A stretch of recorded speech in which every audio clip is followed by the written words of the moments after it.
Hey guys, here today with Tyson Chartier, head coach and manager of Calvin Kattar, who I actually just learned from Tapology, just looking over Tapology, that his nickname is the Boston Finisher. I mean, am I late to that party? I never knew that. I've never heard Bruce Buffer announce that. Yeah, we don't actually officially announce it during the fights or anything like that, because you get to put down with your ring name. We just use Calvin Kattar. But I think one of his earlier local fights, he was fighting a kid from New York. So the kid's nickname was the New York State of Mind. So the promoter just called him the Boston Finisher to try to hype it up a little bit, and it kind of stuck. And we always joke about it because when he first got in the UFC, I think he was on like 8 decisions in a row or something like that. So we started calling him the Boston Decisioner, and he didn't like that too much. And since he got to the UFC, he's kind of gone the opposite direction of a bunch of other people and got a bunch of finishes more than he did on the local scene. So it's been good. Earned back the name the Boston Finisher, that's for sure. So, I mean, how are things? You know, we've texted back and forth. You guys are in Vegas right now. You've been tested. So what's the rest of the process? You know, when do you hit Yaz Island? Do you get tested there? You know, take us through it. Yeah, I'm going to turn down my volume a little bit. Yeah, no problem. Yeah, so we landed yesterday at 10:30 in the morning, got to the hotel, immediately got tested. We've been in quarantine in our hotel since then. And we got the results this morning. Everybody was COVID negative. So tonight at 6 o'clock, we'll take a private shuttle over to the private charter to the airport. They have a terminal that's closed off just for our flight. And we'll check in privately. We'll go through security privately. And then we'll all jump on a big 777 private plane by Etihad Airways, I guess. And I think it's like a 18-hour flight, something like that. I don't know exactly. And we'll fly over there. I think we get there tomorrow night, like in Abu Dhabi. It's going to be around like 11:30, I think, is where we land. So because they're 8 hours or 11 hours ahead of Vegas. So we'll land there, and immediately we get tested at the airport. Then they'll shuttle us to our hotel, and that's where we'll quarantine in our hotel for 48 hours. So we'll be there. And I guess after the first test comes back from the airport, they'll call us back down to a medical place, a medical room or something, and we'll all get tested again. And then so we'll pass 2 more tests. And then after 48 hours, which I think will be Thursday night, we'll be able to come out of quarantine and then kind of start the fight week. Yeah. And so this is the second time you've been through this, second time Calvin's been through it. Has it become a little more normal, or is it still kind of just different? Yeah, it's my third time because I had a guy on one of the Vegas fights too. But yeah, it's normal. I mean, I think, comparing it, Jacksonville being at UFC 249 on the first run to now being on kind of run 1.2 of this one, because there's a flight that just went out a couple days ago.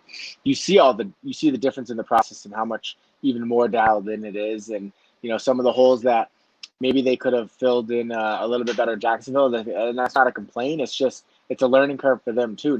There's no blueprint for this, and so you're seeing like they just keep stepping the game up, and it's nice. Like we're gonna get tested 5 times this week versus 2 in Jacksonville, and that's good, man. We want to be safe, but we also want to have sports, and we want to get paid, and we want to progress our careers. So the UFC is doing everything they can do to try to make this as safe as possible for everybody. So. And speaking on that, the UFC has faced maybe some unwarranted criticism for from media members, from fans at points, but in all, it's been running pretty smoothly. I mean, can you speak on what you think as a coach, as a manager, how the UFC's been treating the fighters and the coaches and the training partners and such? Dude, UFC stepped it up, man. We don't get paid for not fighting. We get paid to fight, and these guys, they love fighting. That's why they do this. They want to go to work. We're not sitting at home trying to collect unemployment checks. We want to fight. And the UFC is giving them that platform. There's a lot of other leagues that, guys that are tied to other organizations that are just sitting on their hands right now. They're training, but they don't know for what. And, they're not getting paid. And it's tough for them. And, anybody who's under contract, all my local fighters, they're dying to fight. They'll be like, I will fight for free. Just get me a fight. I want to progress my career. I feel like I'm wasting time. So you got those guys, and you feel for them. And I get it. It's super frustrating. So if you're fortunate enough to be under contract with the UFC, you had a big advantage because you can still fight. And now there's an even bigger audience, like Calvin's fight technically should be a fight night, which would be most likely on ESPN Plus, but it looks like there'll probably be simulcast on ESPN as well, on TV. So it'll be a bigger audience, and it's a big spotlight. So I think we're taking advantage of it. The UFC is giving us an opportunity, which we want. We're very gracious and grateful for that. And now we just got to capitalize on the audience that we have. Absolutely. And Calvin Kattar, huge win over Jeremy Stephens, a huge name in the featherweight division, huge knockout. And now you're fighting Dan Ige, who's on a 6-fight win streak, 14-2. Why Dan? And was it just kind of whoever wants to sign that contract, we're getting back in there as soon as possible? Yeah, I mean, the England Cartel, our philosophy is we're always going to, double down on ourselves and go all in. And, there's a lot of fighters that once you kind of crack that top 5 area, it's, the safe thing is to sit around and wait. Let's wait for an injury. Let's wait for the exact right opponent. Let's wait for the right time. Let's wait for all this. And that's not our style. We're not, we're professional fighters. We're not sit around and waiters, Mm-hmm. And, we get paid to fight, and we're going to double down, bet on ourselves. So, yeah, when you're number 6 fighting the number 11 guy, like, there's risk in that, and everybody knows that. There's some criticism out there being like, oh, Calvin should have a tougher fight. It's like, well, we're fighting Dan Ige. He's got a 6-fight win streak in the UFC. That's really hard to do. So you got to respect him for that. He's just beat Barboza and Bektic, 2 good guys. Arguably you could say that he lost both those fights, but either way, he's in those fights, whether he won or lost. He's fighting some top guys, and he's performing. So it's a game opponent with, maybe not necessarily a ton of name value, but we were just in that position 2 fights ago with Zabit, however you have to say. Mega Sharapov. Magomed Sharapov. Yeah. Yeah. So we were in that position, a couple fights ago, and they gave us that opportunity. We're paying it forward. We're giving him an opportunity to put up or shut up, and we're going all in on ourselves, and it makes sense financially for Calvin. He's, he got a new contract for this fight. He's in a different pay structure now where we're getting a lot more money for this fight than we were if we didn't, get another fight. And he asked for those, after he knocked out Jeremy, he says, I want more big moments. I want more opportunities to show that I'm a top 5 contender. And now we're, Fight Island, there's a lot of hype on this. The world's talking about Fight Island. They didn't even know what the UFC is. And now we're going to headline the second card on Fight Island. Like, you from a fighter standpoint, you can't script this better. You're coming off you're knocking out the OG and Jeremy Stephens with an elbow when you're supposed to be a boxer.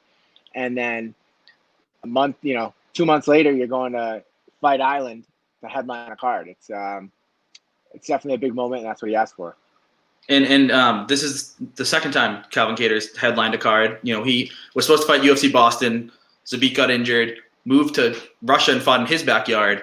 So what's the difference between fighting in Russia in someone else's backyard to now going to Fight Island where there's no crowd? I mean, how weird is it to have no crowd when you've been in that huge moment fighting against, being the enemy in the territory?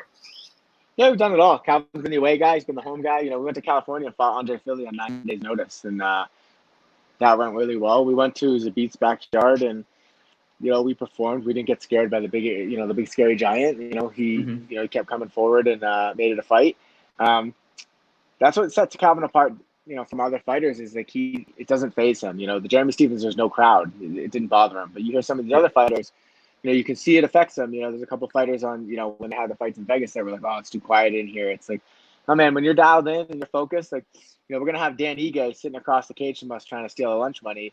Calvin's going to put up. He's not going to worry about who's in the crowd or how loud it is. He's worrying about getting that win side and progressing his career and trying to fight for a title. Absolutely. And so what's next? I mean, I know you guys aren't looking over Dan, a huge fight, but, what's next for Calvin in the sense of, we've got Volkanovski versus Max Holloway coming up. There's rumors of Zabit versus Zaire. There's rumors of Korean Zombie versus Ortega. I personally would love to see a 5-round fight with Zabit because I think that fight would have went very differently. Is that something you'd be looking for? Not that you're overlooking Dan, but what are you guys thinking about as a manager? Yeah, so we would definitely fight Zabit in a 5-round fight. Like, there's a lot of people that are scared of Zabit or trying to avoid him or take an easier path for the belt. We would definitely do a 5-round fight. I think he's got a pretty smart team around him. I think they know that's a stupid move on their end. They got away with one there, and why tempt, fate twice? So I realistically don't see that fight ever happening unless the UFC paid them handsomely or bribed. I don't know. I just don't see it happening. So now we're looking at, get this win. We're never going to look past any opponent, but we go out there and we get this win, and it's nice. Number one, I think we're ranked number 4 or 5. I think we jump at least jump Yair in the rankings, because he's just sitting around dodging guys like Zabit, and maybe he's going to fight, maybe he's not. But, you look what he did to Stevens and look what we did. Now tell us that we should be ranked above him. We're staying active. We go out and beat a guy on a 6-fight win streak like Dan Ige, who's another top 10 guy. There's no reason we shouldn't be ranked number 5 now, at least, right? Now we're sitting here at number 5. We look at what's in front of us. Maybe, we'll see what happens with Alex and Max, and then maybe it's the loser. It wouldn't make sense if Alex lost, because then they probably have a trilogy. But if Max lost, then he's sitting there unbooked, probably wants a quick turnaround. Maybe we get to fight someone like Max Holloway, the OG of the division, and Calvin gets a true test in a 5-round fight against the best there ever was in the division. Or, maybe Korea shuts down and we get to fight Ortega. There's a lot of things that are out of our control. But there's one thing for sure, is that Calvin matches up good with all of them. And you just have to go do work on the 15th and then earn that next big moment.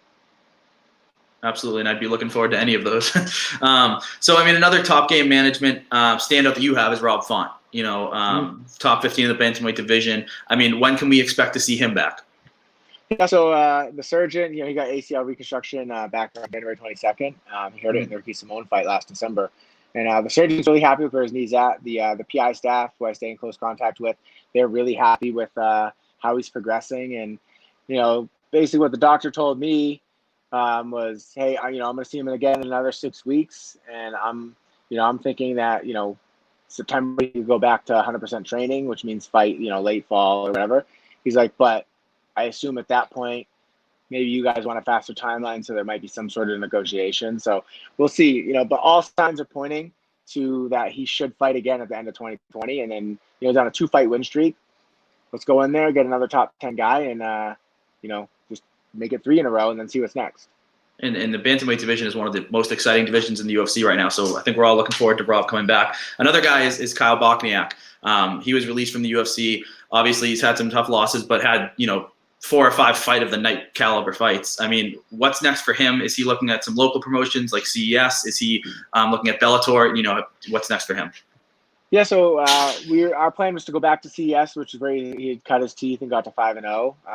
We had a fight booked for April, but then COVID happened. Yeah. And so he was out, and he's focusing a lot right now. He's staying in shape. He's got a personal training business that he's doing. It seems like it's flourishing. He's having a lot of fun with that. It's cool seeing him grow that and find a passion in it. And we actually used him quite a bit for this camp for sparring with Calvin to kind of mimic Dan Ige, and it was great, seeing him in there. And the kid's so talented. If he could, when he puts it together, he's a top featherweight. He just he needs another opportunity to get in there and showcase that. And so the plan would be to let's get back to CES, be able to get a couple wins and then try to get back in there. But at the same time, we're keeping his name in front of the UFC just in case anything opens up, because he's healthy. He's training. So, anything's possible right now. You're seeing some weird stuff happen. So, he's just trying to stay ready. Absolutely. And so, speaking about the camp, Calvin Kattar a lot of times trains at Lausanne's. Lausanne's obviously has been closed. So, has the camp been smaller? How different has it been these last 2 camps? So, the actual camp hasn't been smaller. Maybe the people that are in the room while we're doing the camp is a little bit smaller. So we would go down to Lausanne's on Saturdays. That's when he has a big team sparring day. And we go down there and spar with some of the best guys in New England. But it wasn't like Calvin was jumping in and sparring with everybody. We always had directed sparring with him, and he'd spar with 1 or 2 specific people. And then, he'd get some grappling with the larger group. But even then, we do some more specific stuff. And so not much has really changed. It's just the roof that's over our head. We're training a couple different places, some strength and conditioning garages, little more, hill sprints outside, stuff like that. And then a couple of gyms that we have access to that we're actually doing the, small group training, which is what we were already doing before anyway. So the one thing that's changed is, we're not driving down to Lausanne's on Saturdays and doing the group sparring. Now we're just doing that in another place. And, but once everything gets back up and open, I'm sure we'll be making the drive down there on Saturdays again to get work in. So. And lastly for me, has New England seen a better time in MMA right now? You've got, Randy Costa, Calvin Kattar, Rob Font. You've got all these guys, William Knight's going on Contender Series again. The New England Cartel, has it ever been stronger? I don't think so. Obviously, overall MMA is reaching new heights from the skill standpoint across the board, not just in New England, but everywhere. But I think we're taking advantage of the fact that, it's a growing sport, and we're trying to, and my goal, like I'm really trying to take that like boxing camp, training camp style, and build camps around these talented fighters. And, from the management side, I'm trying to like look around and see who these fighters are. Like, all right, who can be the next Rob Font or Calvin Kattar? And get those guys while they're young and build them a certain way. And, so we have more Rob Fonts in the funnel, so have more Calvin Kattars in the funnel, these guys that can represent New England and still, train at the gyms that got them good and, flourish on the big stage. So we're trying to figure, obviously it's a growing process. It's clearly working with Rob and Calvin. Maybe that style's not for everybody, but I can tell you one thing, a mega camp isn't for everybody either. So I think we're kind of, it's always kind of an us versus them thing. It's, we're going against Extreme Couture this fight. They have a big camp. They have a lot of resources, and it's okay. You bring your best guy at 145. We're going to bring our best guy, and we'll see what's working better. We're just all in on our process. We're tweaking it every camp. And as far as New England goes, the energy I see, like the messages I get, the DMs, the texts and stuff like that. There's people I went to grade school with that are now watching and like sending me messages, being like, "Oh, keep doing what you're doing. This is amazing watching it." So that just the energy is like as the MMA grows in general, being on ESPN and being in the top 10 plays of the day and stuff like that, and then being part of that, but at the same time also capitalizing on that just in our little area in New England and having those guys reach new heights and make the top 10 plays of the day and stuff like that.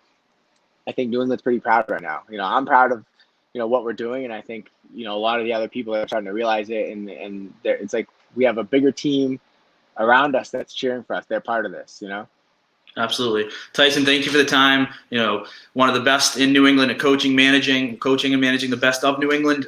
Thank you, and I'm looking forward to a week and a half from now to see Calvin back in the cage. Thanks, bro. I appreciate it. Absolutely. Thank you.